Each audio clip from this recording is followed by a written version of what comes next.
Gênesis 35, nós leremos aí alternadamente. Por favor, me ajude aí, responsivamente, pausadamente, né? Vamos ler. Disse Deus a Jacó: levanta-te, sobe a Betel e habita ali. Faz ali um altar ao Deus que te apareceu quando fugias da presença de Esaú, teu irmão. Então disse Jacó à sua família e a todos os que com ele estavam: lançai fora os deuses estranhos que há no vosso meio. Purificai-vos e mudai as vossas vestes. Levantemo-nos e subamos a Betel. Farei ali um altar ao Deus que me respondeu no dia da minha angústia e me acompanhou no caminho por onde andei. Então deram a Jacó todos os deuses estrangeiros que tinham em mãos e as argolas que lhes pendiam das orelhas, e Jacó os escondeu debaixo do carvalho que está junto a Siquém. E tendo eles partido, o terror de Deus invadiu as cidades que lhes eram circunvizinhas, e não perseguiram os filhos de Jacó. Assim chegou Jacó à luz chamada Betel, que está na terra de Canaã, ele e todo o povo que com ele estava. E edificou ali um altar, e ao lugar chamou El Betel, porque ali Deus se lhe revelou quando fugia da presença de seu irmão.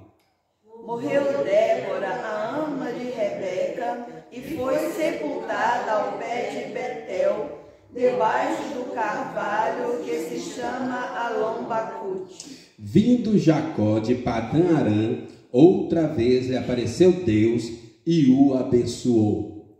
Disse-lhe Deus: o teu nome é Jacó, já não te chamarás Jacó, porém Israel será o teu nome. E lhe chamou Israel. Disse-lhe mais: eu sou o Deus Todo-Poderoso. Sê fecundo e multiplica-te. Uma nação e multidão de nações sairão de ti, e reis procederão de ti. A terra que deu a Abraão e a Isaque, dar-te-ei a ti, e depois de ti a tua descendência. E Deus se retirou dele, elevando-se do lugar onde lhe falara. Então Jacó erigiu uma coluna de pedra no lugar onde Deus falara com ele, e derramou sobre ela uma libação e lhe deitou óleo.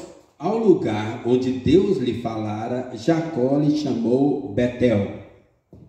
Partiram de Betel e, havendo ainda pequena distância para chegar a Efrata, deu à luz Raquel um filho, cujo nascimento lhe foi a ela penoso.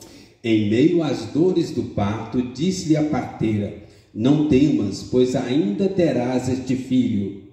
Ao sair-lhe a alma, porque morreu, deu-lhe o nome de Benoni, mas seu pai lhe chamou Benjamim. Assim morreu Raquel e foi sepultada no caminho de Efrata, que é Belém. Sobre a sepultura de Raquel, levantou Jacó uma coluna que existe até o dia de hoje.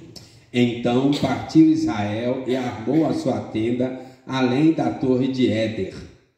Aconteceu que, habitando Israel naquela terra, foi Ruben e se deitou com Bila, concubina de seu pai, e Israel soube.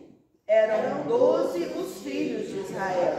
Ruben, o primogênito de Jacó, Simeão, Levi, Judá, Issacar e Zebulon, filhos de Lia. José e Benjamim, filhos de Raquel. Dan e Naphtali, filhos de Bila, serva de Raquel. E Gade e Aser, filhos de Zilpa, serva de Lia. São estes os filhos de Jacó que lhe nasceram em Padã Arã. Veio Jacó a Isaque, seu pai, a Manre, a Criate Arba, que Hebron, onde peregrinaram Abraão e Isaque. Foram os dias de Isaque 180 anos. Velho e farto de dias, expirou Isaque e morreu, sendo recolhido ao seu povo. E Esaú e Jacó, seus filhos, o sepultaram. Amém. Irmãos, família não é fácil, mas a graça de Deus é maior. Esta é a história de Jacó. Nós vamos ver aqui nesse texto, família não é fácil, mas a graça de Deus é maior, e ele foi uma bênção, e daqui vai vir o Cristo Jesus, que é o Redentor da humanidade. Então, por que eu falo a família não é fácil? Primeiro, nós somos pecadores. A família é composta de pessoas pecadoras. Todo mundo é pecador. E mesmo que a gente não queira, de repente o pecado manifesta e acaba atrapalhando a família. Por isso, quando a gente olha a Bíblia, de Gênesis a Apocalipse, a gente percebe uma coisa: não existe família perfeita. Às vezes a gente acha que a família do outro, a grama do vizinho parece mais verde sempre, mas na verdade não existe família perfeita. Toda família tem as suas dificuldades. Às vezes é dificuldade financeira, às vezes é dificuldade de relacionamento, às vezes é dificuldade de saúde, e isso tudo acaba desembocando na família e gerando mais problemas na família. Quando a gente olha aqui para essa família, olha aqui a família de Jacó. Jacó virou Israel. Israel, nós somos chamados, que é o povo de Deus, mas não foi fácil essa história. A graça de Deus entrou e transformou tudo. Mas para aí para vocês verem aí, olha, a família de Jacó provavelmente era uma família muito mais complicada do que cada uma de nós. Então, em primeiro lugar, eu quero que vocês reparem isso aqui, a quantidade de problemas que tinha na família de Jacó. Tinha todo tipo de problema, você conseguir imaginar, é capaz que tinha na família de Jacó. Tinha problemas funcionais. Por quê? As esposas viviam competindo uma com a outra.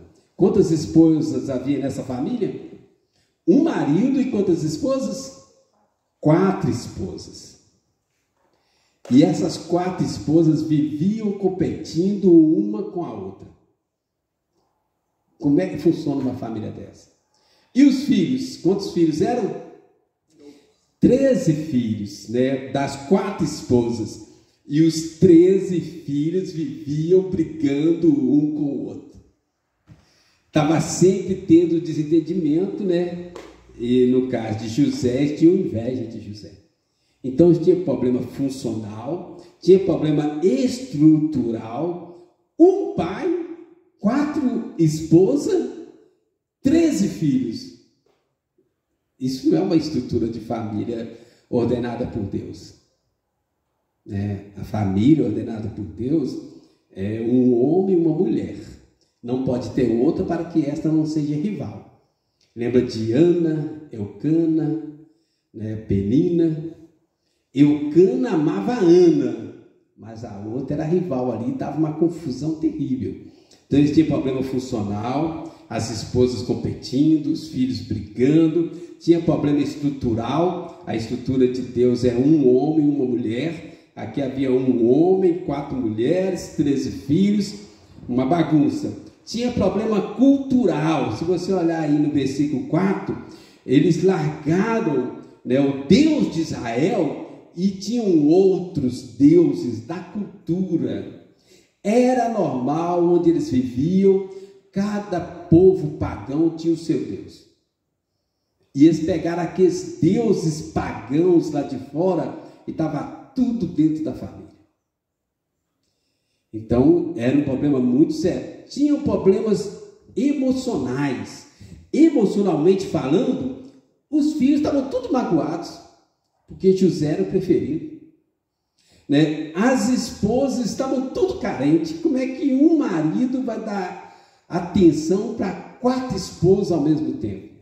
É impossível. As esposas carentes, os filhos magoados, a inveja, o ódio, o emocional da família estava todo abalado. E por último, o último problema aqui, e era muito sério também, problemas morais, éticos, né?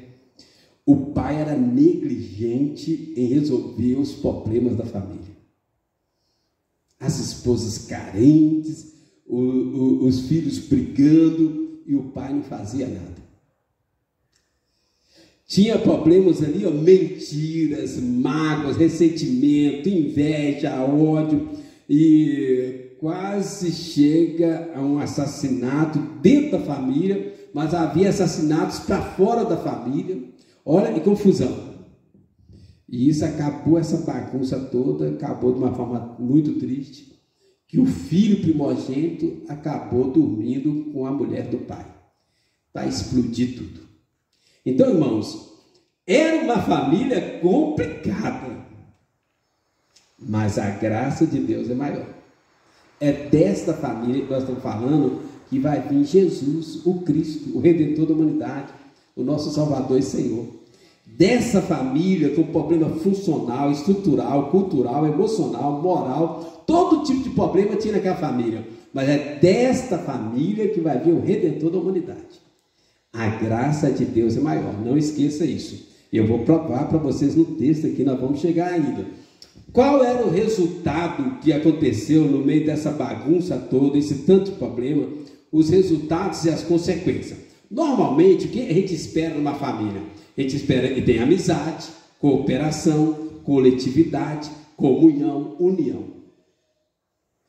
Estes problemas acabaram invertendo a situação da família. Nessa família não havia amizade, mas havia rivalidade. Havia rivalidade entre as esposas, havia rivalidade entre os filhos.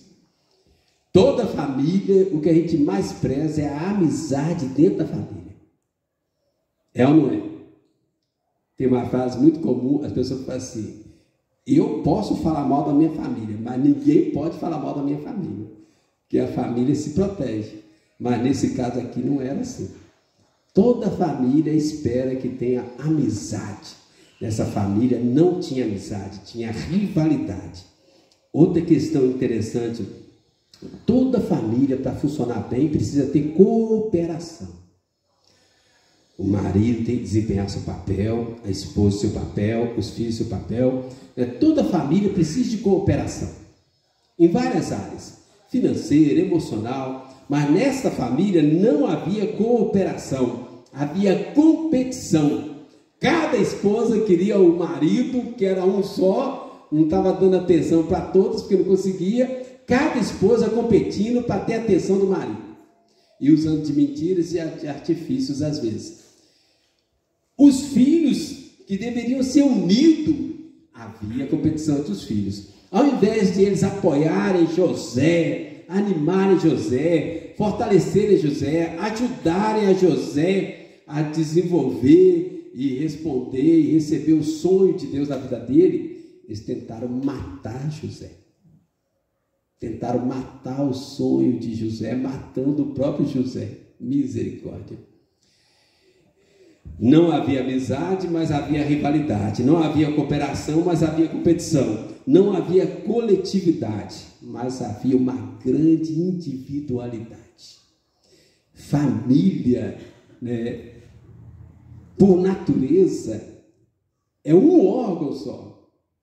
Existem muitas famílias, mas a família são muitas pessoas, mas é uma instituição. A família pode ter 10 pessoas, pode ter 20 pessoas, a família pode ter 100 pessoas, mas é uma família. A ideia é que é um organismo, né? Uma instituição.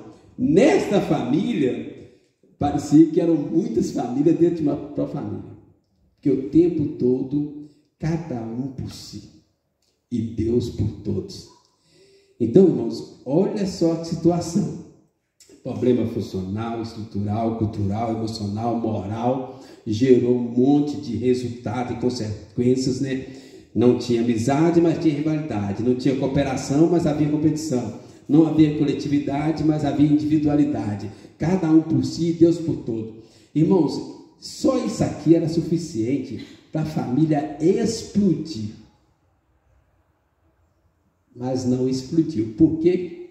A graça de Deus é maior. Eu queria que a gente saísse daqui hoje entendendo isso, né? Nós vamos trazer muitas meditações sobre famílias nas próximas semanas, várias áreas, vários aspectos interessantes, mas hoje eu quero que vocês guardem isso, né? A mensagem de hoje é isso, né?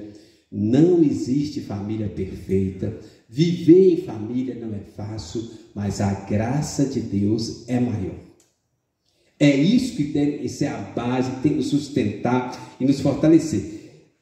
Abra aí agora, vamos aí no mesmo texto, Gênesis 35, acompanha comigo aí, né, onde eu quero chegar aí, olha. A solução e a restauração e o derramar da graça de Deus nessa família.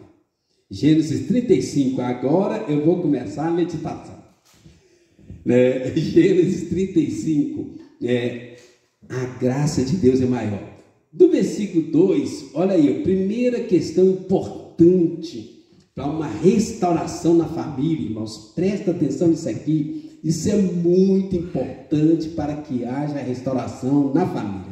Versículo 2 fala assim: então disse Jacó à sua família e a todos que com ele estavam: lançai fora os deuses estranhos que há no vosso meio, purificai-vos, mudai as vossas vestes, levantemo-nos e subamos a Betel. Farei ali um altar ao Deus que me respondeu no dia da minha angústia e me acompanhou no caminho por onde andei.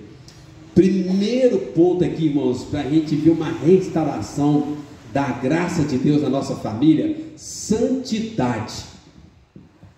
Santidade. O que é santidade? Às vezes a gente imagina a santidade uma pessoa de terno e gravata e de cara fechada. Não é isso. Santidade é separar, consagrar para Deus. Então eles estão aqui, ó, eles estavam misturados com a cultura daqueles povos pagãos. Aí Jacó disse: olha, vamos separar esse negócio, tira tudo que não é de Deus deste lugar, da nossa casa, e nós vamos voltar para Deus e cultuar a Deus, buscar a Deus, colocar Deus em primeiro lugar. Isto é santidade, irmãos. Santidade significa separar-se para Deus, consagrar-se a Deus. Então Jacó faz um desafio ali na família, desafio de santidade. Quando Josué foi entrar na terra prometida, lembra o que Josué falou para o povo de Deus? Havia uma terra imensa para construir. Era um trabalho difícil, humanamente impossível. Os irmãos lembram o que Josué falou? Josué virou para o povo e falou uma coisinha: santificai-vos. Santificai-vos, que o Senhor fará maravilha no meio de vós. Irmãos, o nosso papel é consagrar-nos a Deus, e Deus vai cuidar do resto. Amém? Então nós precisamos santificar as nossas famílias, olhar as coisas impuras, os ídolos pagãos que têm entrado na nossa casa e lançar fora, tirar fora. Às vezes vai doer, às vezes vai ser difícil, mas é o primeiro passo para restaurar a graça de Deus na família. Santidade, tirar os ídolos pagãos fora, as impurezas. Irmãos, Deus tem misericórdia das famílias. O mundanismo tem inundado a nossa casa, as impurezas, os ídolos pagãos. Então nós temos que buscar santidade na família, e Deus vai fazer maravilhas, vai derramar graça, vai restaurar a sua casa. Começa com santidade. Outra coisa muito importante, irmãos, versículo 6 até o versículo 12, Deus chama Jacó. Jacó chega à luz, versículo 6, chamada Betel. Betel significa a casa de Deus, né? E aí Deus chama Jacó na conversa, e Deus vai mudar o nome de Jacó. Irmãos, vocês lembram da história de Jacó? Jacó, desde o dia de nascimento, ele era um enganador. Ele enganou, né, o pai, enganou a mãe, enganou o irmão, fugiu, enganou o sogro. Jacó significa enganador, o nome dele. E na Bíblia, irmãos, é muito interessante, né? A gente estava conversando sobre nome aí agora. Na Bíblia, os nomes estão diretamente ligados ao caráter. da pessoa. Cada nome é reflexo do caráter da pessoa. Jacó ganhou esse nome porque quando ele nasceu, a parteira chamou ele de suplantador, que para nós é sinônimo de enganador. E tal nome era o caráter de Jacó. Mas agora Deus chama ele, olha o versículo 10. Disse-lhe Deus: o teu nome é Jacó, já não te chamarás Jacó, porém Israel será o seu nome. Irmãos, aqui tem um princípio muito importante da graça de Deus aqui para nós, muito importante. Deus chama Jacó, que era um enganador, fala assim: a partir de hoje você não é mais Jacó, a partir de hoje você é Israel. Israel significa príncipe de Deus, representante de Deus, é um mordomo de Deus, né? É como se fosse um vice-regente de Deus, um vice-governador de Deus. Deus é o Senhor soberano, governador de todas as coisas. Israel significa príncipe de Deus aqui na terra. Então Deus chama Jacó, assim: agora você não é mais enganador, agora você é Israel. Irmãos, aqui tem um princípio muito importante. O que Jacó fez para que ele tivesse mudado de Jacó para Israel? O que ele fez de bom? Nada. Irmãos, olha aqui uma coisa muito importante que vai na Bíblia inteira. Deus não olha o nosso merecimento. Nós não vamos alcançar a graça de Deus baseado no nosso merecimento. Não é a quantidade de tempo que eu oro, não é a quantidade de tempo que eu leio a Bíblia, não é a quantidade de vezes que eu venho na igreja, não é o valor do meu dízimo, não é isso. Deus, Ele derrama a graça mesmo sem haver merecimento de nossa parte. Deus não olha o merecimento. A graça de Deus não está ligada ao merecimento da pessoa.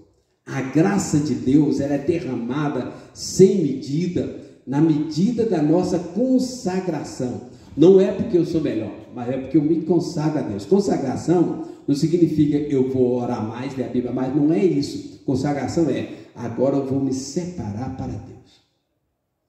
Uma palavra boa para entender isso é piedade. Toda vez que você tem que escolher alguma coisa, você vai fazer uma pergunta: isso me aproxima ou me afasta de Deus? Isto é santidade. Isto é consagração. E aí, Deus chama Jacó, muda o nome de Jacó. Automaticamente a ideia é: Deus está mudando o caráter de Jacó. De enganador, ele se torna príncipe de Deus, representante de Deus, por causa da graça de Deus. Não havia merecimento nenhum em Jacó. Porque isso é muito importante a gente entender isso na família, irmãos. Não poucas vezes eu escuto pessoas falando assim: ah, pastor, meu filho não merece. Ah, pastor, meu marido não merece.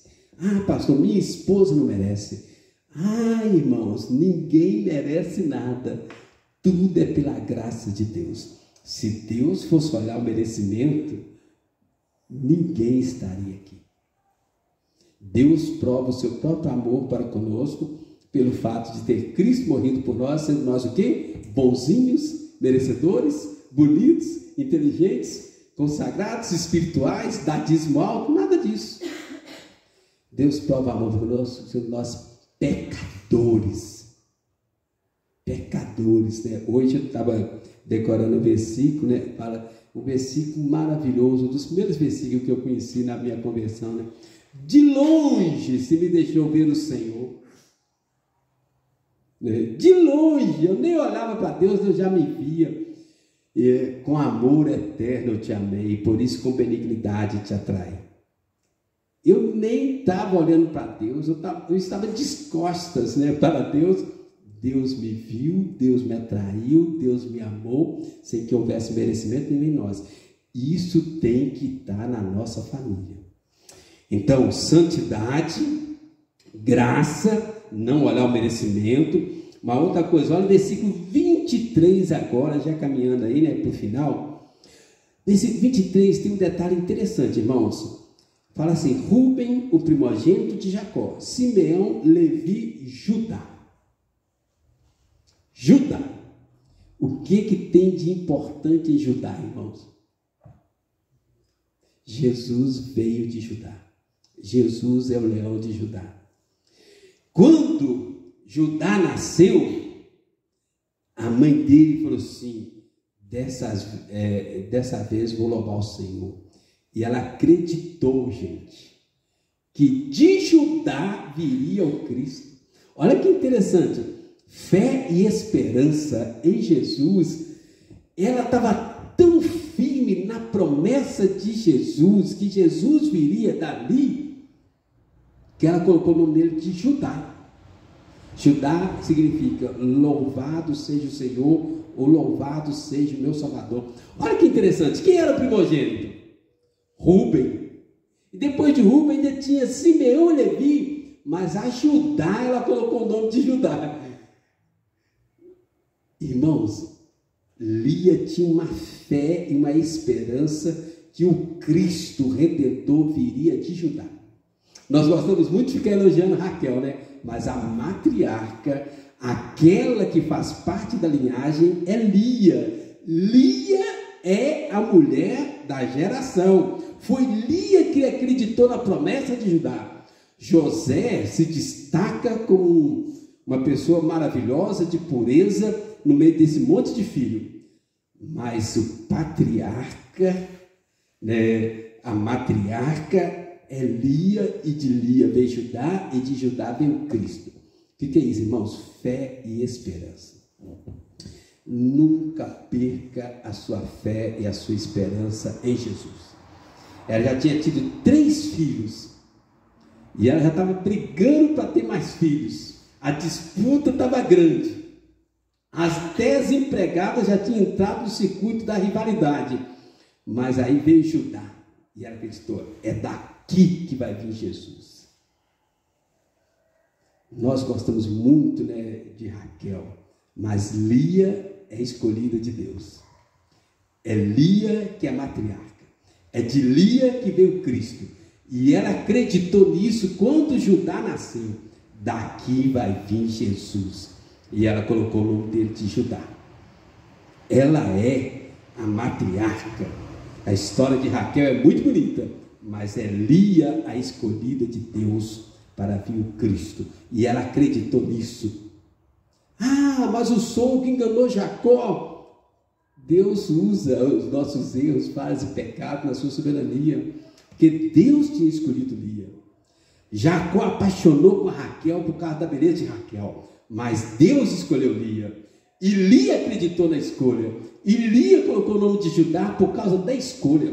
Irmãos, eu acho essa fé de Lia maravilhosa, porque normalmente é o primogênito, mas já tinha tido 3 filhos, e ela vai colocar o nome de Judá. E do jeito que ela creu, assim aconteceu. É uma coisa fantástica. Nunca perca a fé e a esperança. E aí, ó, mais uma coisa aqui, a última aqui, olha. Aí, no versículo 16, olha aí, o nascimento de Benjamim, é uma coisa que eu queria destacar aqui também. Partiram de Betel, versículo 16, e havendo ainda pequena distância para chegar a Efrata, deu à luz Raquel um filho, cujo nascimento lhe foi a ela penoso. Irmãos, lembram? Raquel era estéril, ela não podia ter filhos. Com muito sacrifício, ela teve o primeiro, José, que não era o primogênito, e Jesus não veio de José, mas é uma história muito bonita que a gente se apegou à história. Beleza, mas aí, lá em Gênesis 30, versículo 24, quando nasceu José, ela faz uma oração. Ela fala assim: ele chamou José dizendo: dê-me o Senhor ainda outro filho. Irmãos, José já era um milagre, porque ela era estéril. Mas quando José nasceu, ela faz uma oração de fé: dê-me o Senhor outro filho.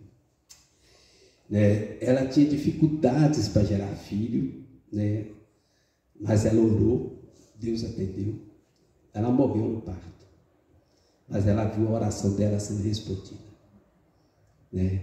Ela não podia ter filhos por causa das dificuldades dela, mas ela teve o primeiro, fez oração e teve o segundo. Onde eu estou querendo chegar, irmãos? Deus ouve a oração em favor de nossos filhos. Eu poderia limitar, né? Deus ouve a oração, mas eu quero que você pense sobre isso, né? Deus ouve as orações em favor de nossos filhos. Ela era estéril. José já tinha sido um milagre, mas ela orou de novo e Deus deu outro filho para ela. Que coisa maravilhosa, né? Então, jamais perca a sua fé, a sua esperança. Creia, ore pela sua família, pelo casamento, pelos filhos, pelos parentes. Deus ouve as orações. Amém? Então, era uma família difícil, muitos problemas. Os resultados, as consequências foram piorando a situação. A família estava a ponto de explodir, mas a graça de Deus alcançou aquela família. E dali veio Cristo. Ok? Mas alguns pontos foram importantes ali. Santidade, graça de Deus, sem olhar merecimento. Então não fica achando assim, eu tenho que merecer. Não, é graça, irmãos. 100% graça. Não fica olhando merecimento de ninguém na família, porque se olhar merecimento, ninguém merece. Confia na graça de Deus, apegue-se à graça de Deus, tenha fé, esperança, não pare de orar. Deus ouve as orações, amém? Está difícil? Apegue-se à graça de Deus. A mesma graça que estava sobre essa família está sobre as nossas famílias hoje. Então, guarde a mensagem de hoje. Família não é fácil, mas a graça de Deus é maior. Amém? Vamos lá.